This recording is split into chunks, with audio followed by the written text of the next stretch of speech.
அழைக்கப்படும் பிடாரி அம்மன் தமிழ்நாட்டில் வணங்கப்படும் தெய்வமாவார். பிடாரி கோபகுணம் கொண்ட காவல் தெய்வமாகும்.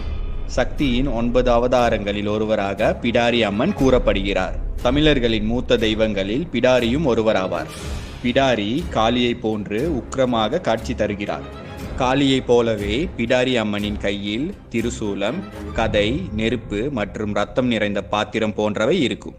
பிடாரியை சிலை அல்லது வெறும் கல்லை வைத்து ஊரின் எல்லையில் வழிபடுவார்கள்.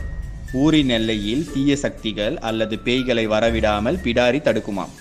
இதனால் இவரை எல்லை பிடாரி என்றும் அழைப்பர்.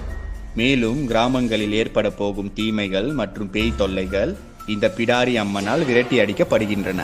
பிடாரியின் வரலாறு பலவாறாக கூறப்படுகிறது.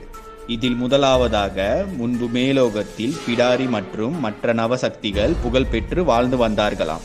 இவர்கள் அனைவரும் ஆணவத்துடன் நடந்து கொண்டதால் மேலோக